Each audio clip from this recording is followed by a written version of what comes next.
do not accept non-improvement. They don't have a shared vision of what it is they're trying to create as a couple. It's okay that you were wounded. It's not okay to stay wounded.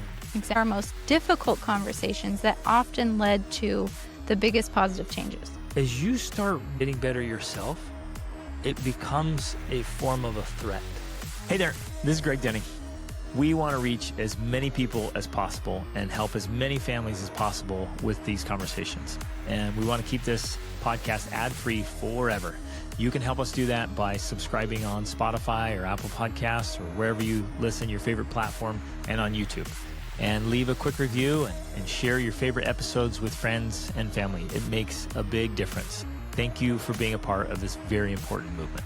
Ladies and gentlemen, welcome to the Extraordinary Family Life Podcast. We're your hosts, Greg and Rachel Denning. We are so excited. You're just excitable. I'm a very excitable person.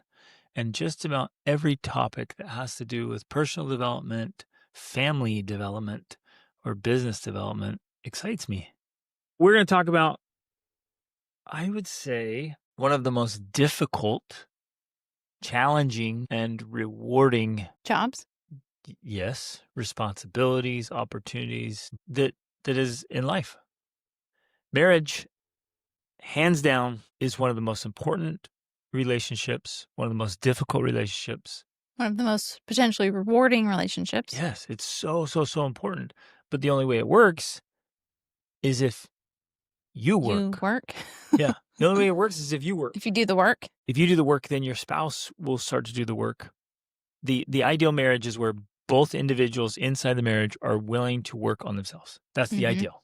Mm-hmm. Now, that is facilitated and encouraged in a lot of different ways. There's so many things we can do to help each other be better. So meaning we can like pave the way. We can make it super easy. So there's things I can do to make it super easy for you. Or at least easier. Make it easier for you to want to improve and then actually take the steps to improve. Same for me. Just slight adjustments from you will often feel like gigantic swings in the burden I'm carrying. Mm-hmm. I feel like it'll lift the weight or it'll adjust the weight. Just a little adjustment for you. And I'm like, wow, what felt impossible now feels totally doable. So essentially, we're talking about whether or not you can help your spouse improve. And yes, we believe it is absolutely possible that you, whoever you are listening, can have a positive influence over your spouse in order to help them, first of all, want to improve and then to actually make improvements. Yep. I think that's an important distinction. The first step is wanting. First step is wanting. Second step is actually doing it. I know there's plenty of times in my life where I'm like, I don't even want to do that. I know I should. I know exercise was one of those things. Like I didn't even want to exercise. Like I had to get to that point of like wanting. I knew logically it made sense that I should do it, but I didn't want to do it. So I had to want it. That was the first step. So is it possible for us to be able to influence our spouse to be able to make those positive improvements in their life to get where they want to do the things that make them better? We're not just talking about making life improvements, which is a part of it and important, but helping them to want to improve themselves just for the sake of improving, just for the sake of being a better person, which then, of course, contributes to everything else. Like it's a process and it's a journey, but one that we do feel is possible. Absolutely, 100%. So the first step is to get desire. Yeah. And the second step, implementation. One of the reasons people don't want to change is because, first of all, that requires that who you are at the moment is not quote unquote good enough. Yep. That's the first step of growth and improvement. You have to make some sort of admission that I could be better, which means I'm not as good as I could be. Your psychology is literally fighting and defending itself. Like it's like telling the ego. Everything and everyone, I'm okay. Mm-hmm. I'm okay. I'm okay. I want you to love me for who I am. Yeah. Right. But if I'm struggling to do that personally to myself and I have to say it to you or hear it from you, yeah, Doesn't go over very well. Dang. I know a bulk of people, maybe perhaps most people, if not all people, need to feel safe in their attempt Hmm. to improve.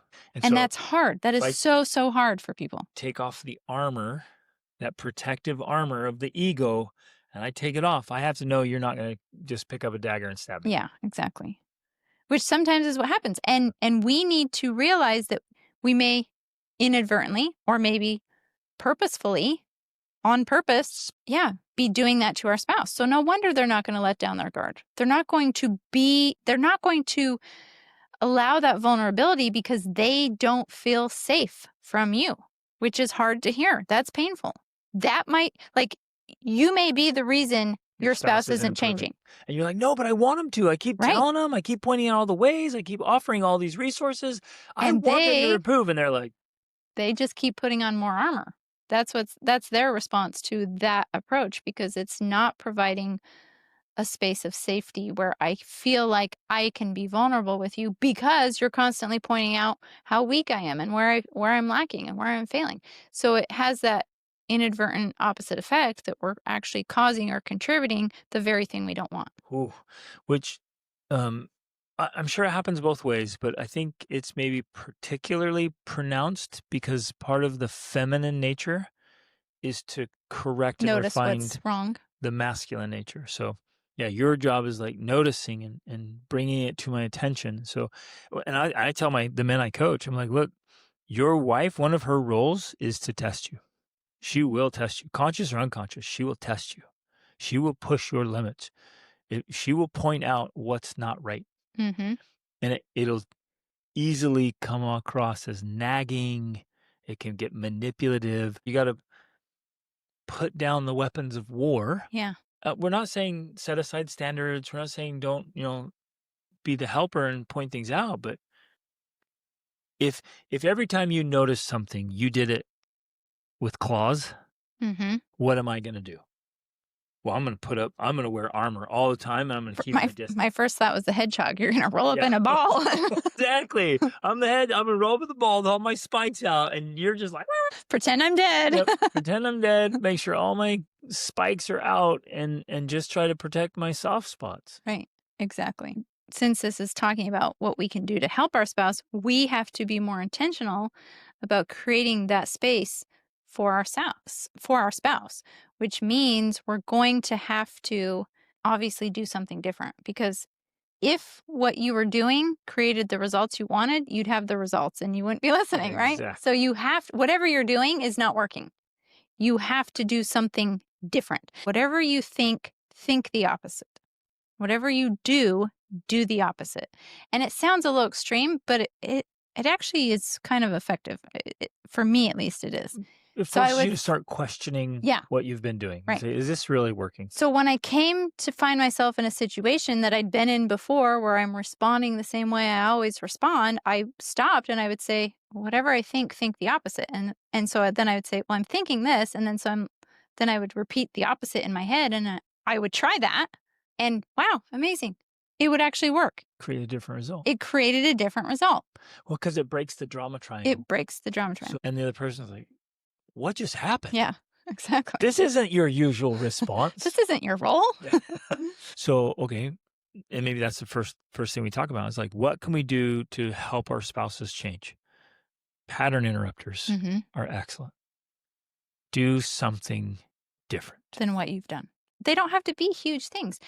Every single day we're living in patterns. Yep. Our entire life is habitual. Yep. Like we're operating off patterns. Interject. I was sitting here while I was listening to you. The thought occurred to me, I'm trying to get you to change in this hypothetical scenario. And it just occurred to me, I'm like, why would you listen to me? Yeah, that's a good point. It's a powerful question, because then it circles back to me. Mm-hmm. Like, I would like Rachel to do something differently, hypothetically. And I have to stop and say, well, why would she listen to me? Why should she listen to me? And if my ego jumps in, well, because blah, blah, I'm blah, her husband. blah, all this crap. I'm like, no, it's garbage. I have authority over her. I go to work every day. And I provide work for so her. hard. I'm like, yeah, okay, whoop-de-doo-dah. You want a She should trophy for respect doing me. what you should do anyways? You want a trophy for taking care of your responsibilities? Down, ego, down. Like, you're just doing it. So then the follow-up question for me, at least, is, well, how can I earn her listening to me? Mm-hmm. So why should she listen to me? I'm thinking about that, and I'm like, well, how can I earn that? What can I do better so that she wants to either join me and be better, or listen when I have to say something? Mm. And my guess is pretty quickly, each spouse would come up with a list that they know they could do better Mm-hmm. and ways they could be better to have more influence Right. and improve the relationship. So in a very fundamental, real way, the best course for helping you change something is for me to become a better person. Mm-hmm. And not hypothetical generalizations like, oh, I'll just be better. That'll never work. I can't measure that. I'm going to go in my mind palace. I'm going to think, okay, what are the things that Rachel just does not like? And I'm going to work on those things. Right. You are very intentional about noticing the things that I say or ask and then actually doing it, even though you don't care one way or the other. Right. And that does gain a lot of influence over me. Like I'm willing to do a lot of things for you because you do a lot of things for me. There it is. Yeah. Wow. Did you guys just hear that? It's this beautiful reciprocal Mm-hmm. thing. Now, it's not always immediate. No, it's definitely And not. I'm not holding it out Saying, as, I did this for you. I made the bed just how you wanted. so you have to do this thing. It doesn't work like No. that. Some desires are so much more heavily weighted than others. Right. So I might want something from you. It means so much to me, and you're like, meh, and vice versa. So maybe it doesn't even come up my radar, and you're like, this is so important to me. And if that comes up, do it. Mm-hmm. Man, it's a short list of things that really, truly matter to you, and I can do those things. Well, and I mean, I'm just thinking of this because you and I have not operated in that space for so long, but what a sad situation to be in if we actually purposefully do things that we know our spouse doesn't like. Like that just seems now to me childish. Yep. Why would we do that? And if you want improvement, you have to improve, which means you have to be the first one to go out of your way to do the things for them that you know that they like so that you can begin that process of positive reciprocation. Yep. And I think it's important to answer the question, why should I do this if they don't? And you, listener, have to get to that place. You've got to answer that question and have a good answer. It's because that's the kind of person you want to be. Mm-hmm. Independent of what your spouse does. That's the caliber of person you want to be. So that's why. Mm-hmm. Just do it. The likelihood is you'll get a positive response from your spouse. Yes. Again, not immediate necessarily. And it has to be like you have to be in it for the long game. Right. And people don't want to hear that. Like you've got to do this for years and decades. And that's not what we're saying before you see a positive response. But that's kind of the mindset you have to have of like, I'm going to be making the bed for the next 50 years. And the spouse has to believe it. Right. Especially from the side of women. I've seen this so many times with people we work with, the couples especially. The feminine nature is to be disbelieving and testing. And so a man makes a change and she's like, Let's see how long I this think lasts. it's fascinating because I actually think that's part of like our evolutionary biology in a way, because women are the reproducers.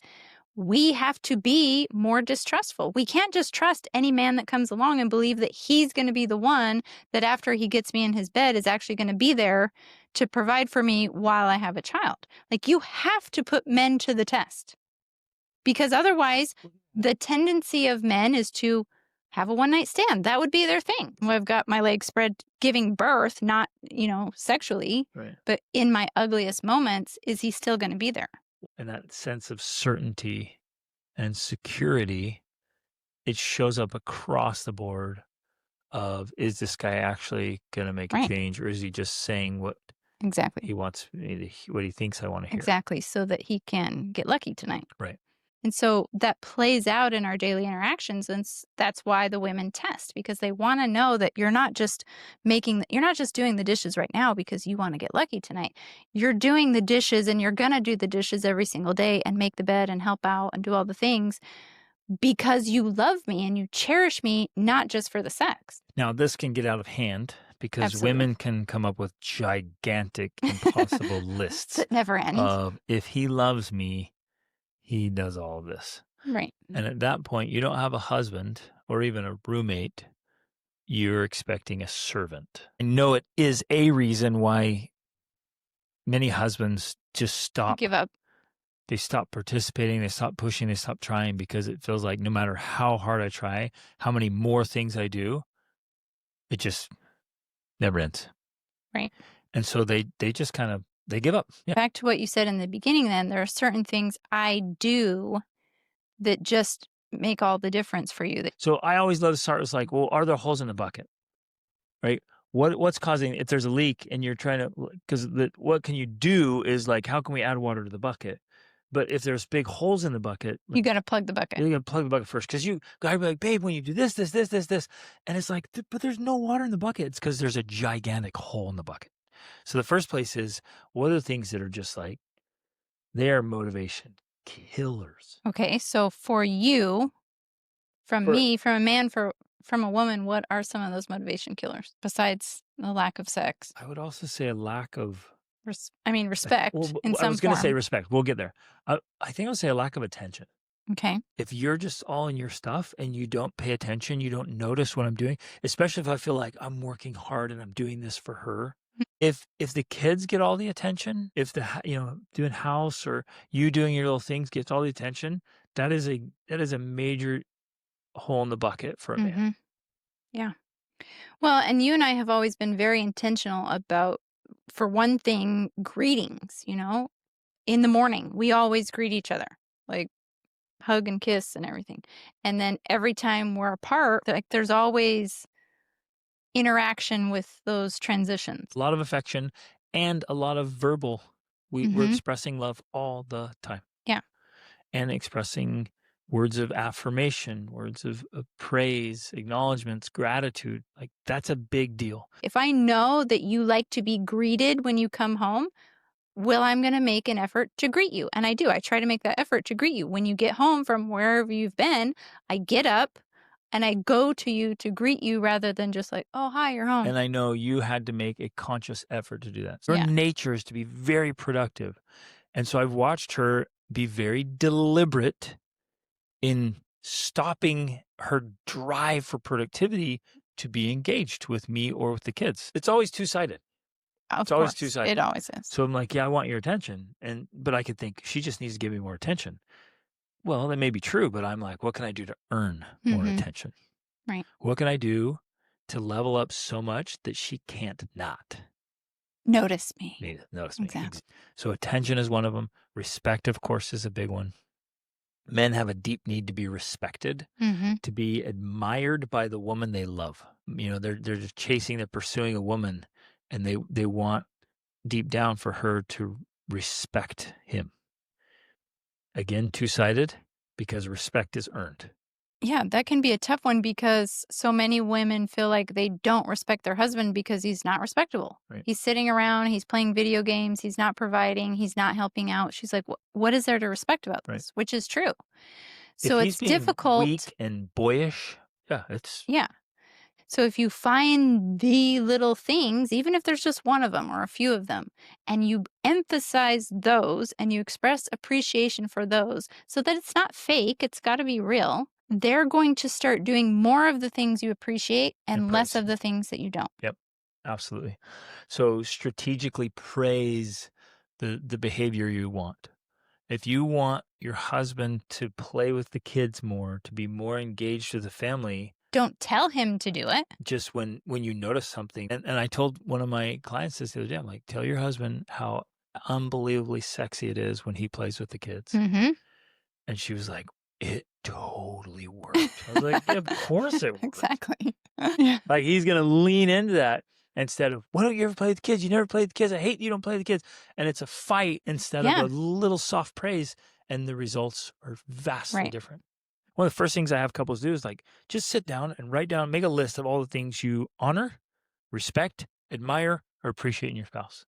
Mm. And then make an actual effort to point those things out, Mm-hmm. to say Well, it, to to look for write them, it, to look for it. to watch for them, and Yeah. then to mention them or say something about them that lets your spouse know you're noticing and that you appreciate it, admire them.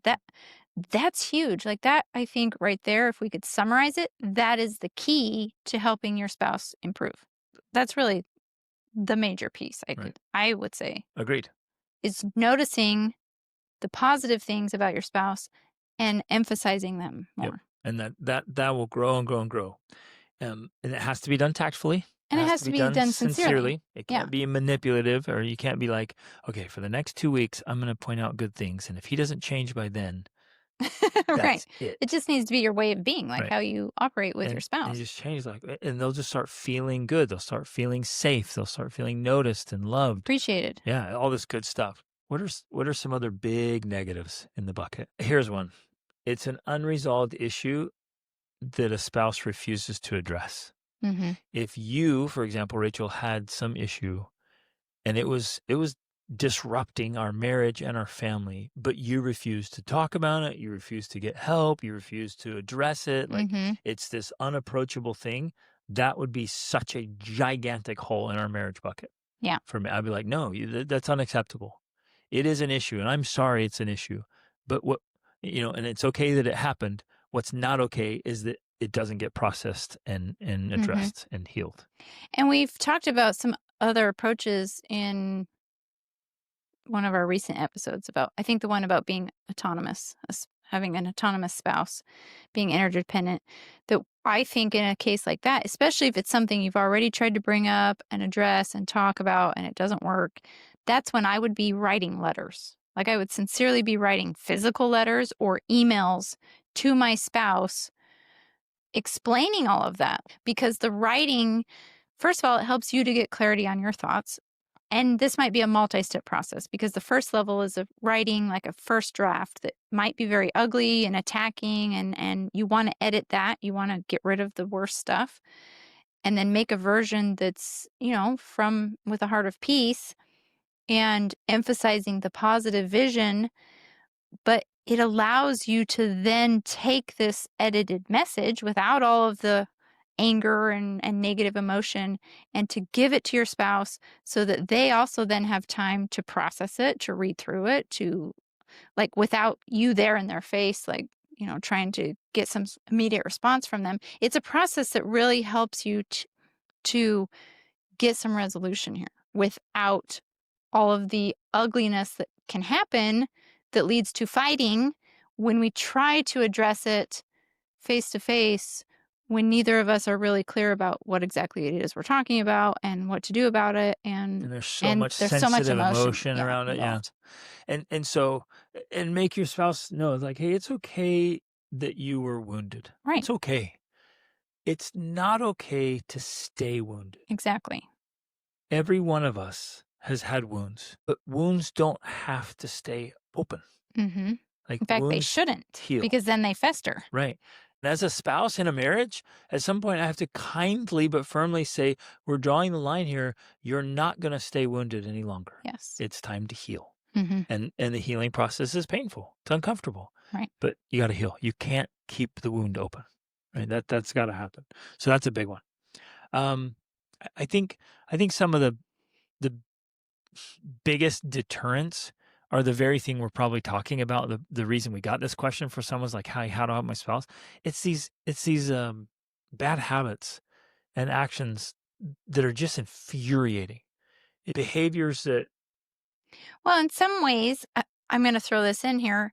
It's the nature of the time we live in. We live in such a time of ease and convenience and luxury that it doesn't require a lot of effort for a human being to stay alive nowadays. So, and it's not like that's something we are aware of or think of on a regular basis, but we live these lifestyles of ease and comfort, and so many men have found themselves in that cycle, that trap of ease, convenience, entertainment where all they want to do, because they don't have to do anything to survive, is they want to play video games or scroll or watch TV, TV. sports, that's Yeah, all they do. That is so unattractive. unattractive. Any woman with any kind of self-respect will look at a man doing him like What there value are you bringing to my nobody life? no woman respects that. No self-respecting woman respects that.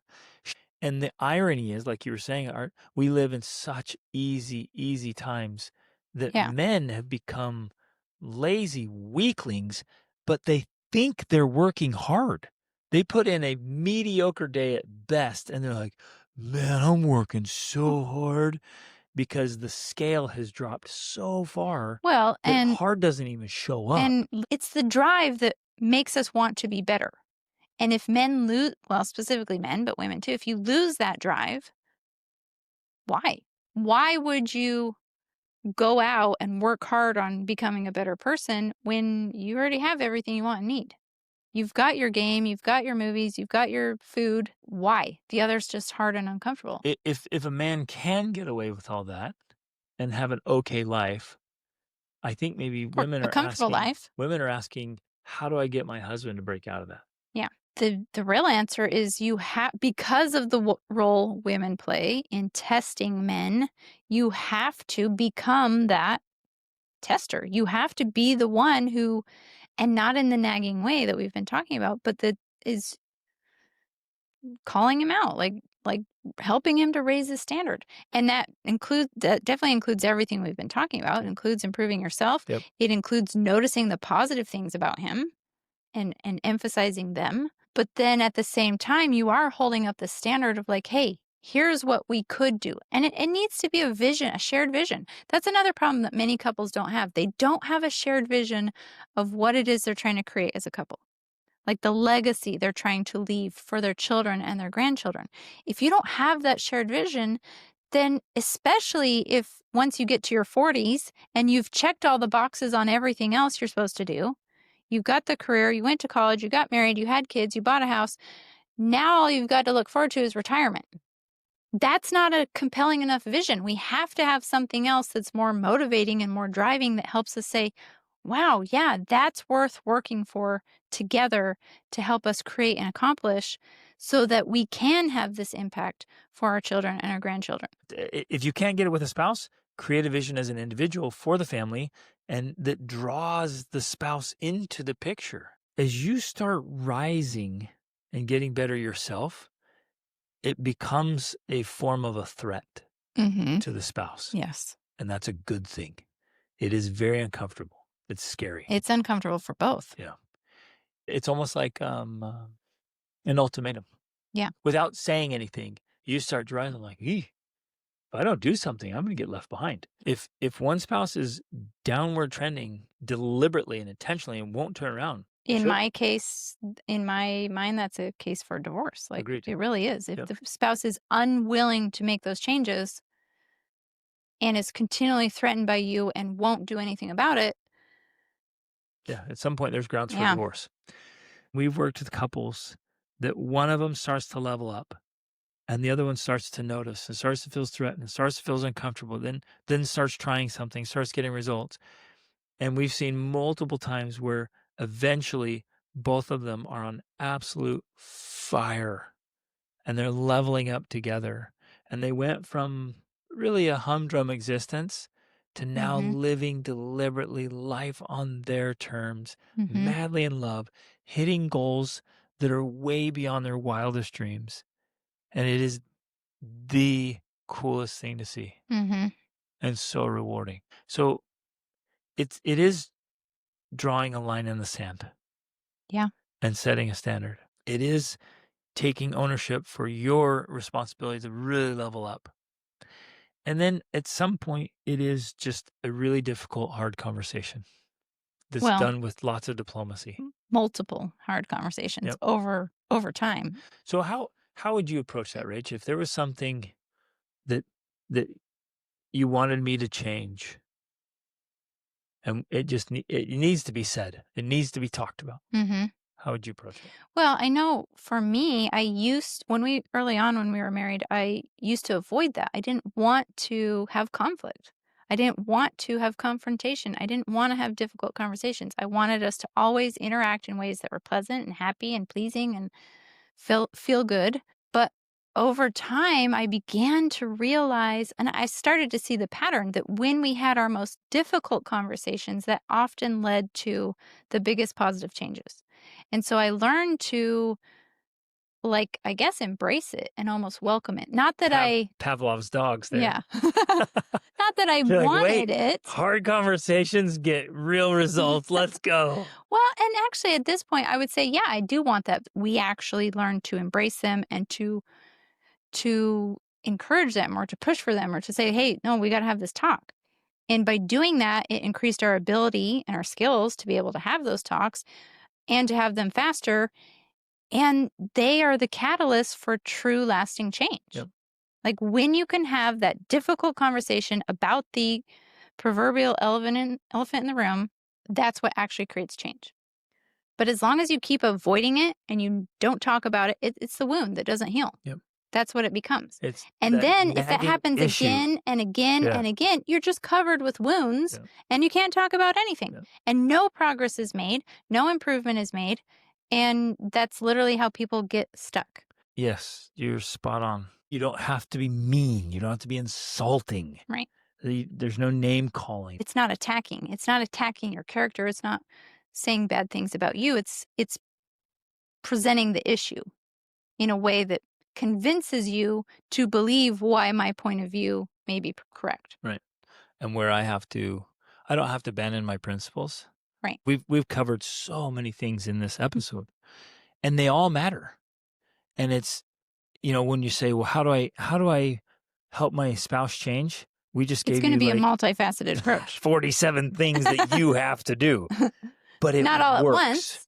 And wisdom will help you know which one you need to use today. Right. And But then tomorrow. The more you do and the sooner you do them, the quicker you get the results. Exactly. So if it were me, I would do all of it.